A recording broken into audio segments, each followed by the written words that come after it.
पूर्व मुख्यमंत्री जयराम ठाकुर ने सुक्खू सरकार के फैसलों पर सवाल खड़े किए हैं। पूर्व सीएम जयराम ठाकुर ने कहा कि जो मेरे हेलीकॉप्टर इस्तेमाल पर सवाल उठाते थे, अब उनके उप मुख्यमंत्री को छोड़कर हेलीकॉप्टर मुख्यमंत्री को लेने आ रहा है। अभी एक और मुख्यमंत्री की लड़ाई कांग्रेस में चल रही है।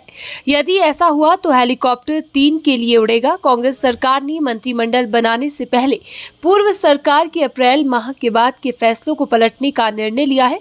यदि ऐसा होता है तो भाजपा इसके खिलाफ आवाज उठाएगी।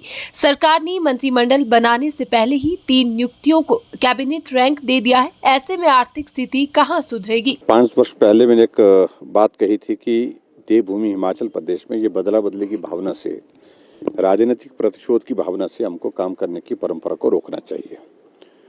और सरकार बनने के बाद पहले दिन हमने इस बात की शुरुआत की और हमने जो पिछली सरकार की योजनाएं चल रही थी, कार्यक्रम चल रहे थे, उनको आगे बढ़ाया और किसी कार्यक्रम को न बदला न रद्द किया।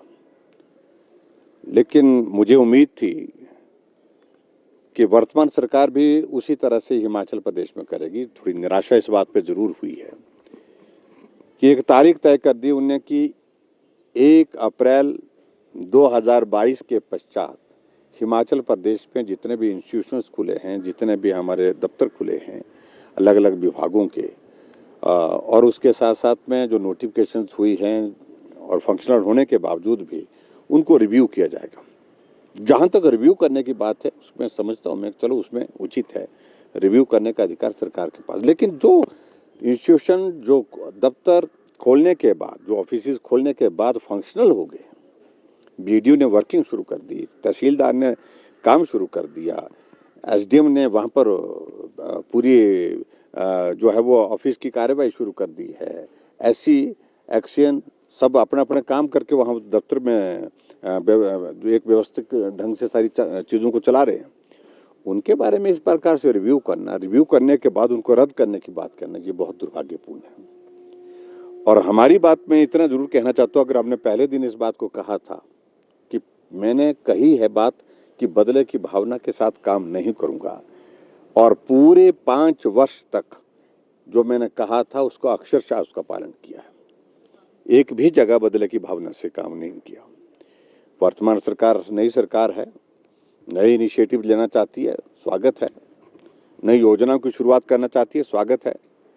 लेकिन जो चली हुई योजनाएं, चले हुए हमारे दफ्तर, हमारे ऑफिसेज और सारे इंस्टीट्यूशंस हैं, उनको बंद करने की भावना अगर मन में है तो स्वाभाविक रूप से एक बात बड़ी स्पष्ट हो जाती है कि सरकार बदले की भावना की दिशा में आगे बढ़ रही है। अभी तक संस्थान उनने रद्द किए नहीं है, अगर करेंगे तो निश्चित रूप से हमारे पास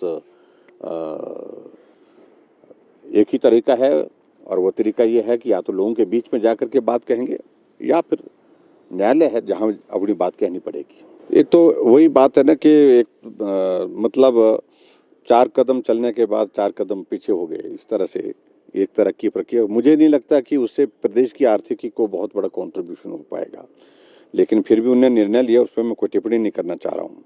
और परिस्थिति ऐसी आएगी, मेरे बारे में तो हमेशा सब लोग हेलीकॉप्टर का जिक्र करते रहे कि हेलीकॉप्टर में जाते हैं। अब हमारे लिए ये भी देखने को मिल रहा है कि अब उप मुख्यमंत्री को छोड़ करके आते हैं, फिर मुख्यमंत्री को लेने के लिए आते हैं, फिर मुख्यमंत्री को छोड़ के आते हैं, फिर उप मुख्यमंत्री को लेने के लिए जाते हैं। या तो मुझे लगता है कि शायद हेलीकॉप्टर 2 लेने पड़ेंगे हिमाचल प्रदेश में, ऐसी परिस्थिति बन जाएगी।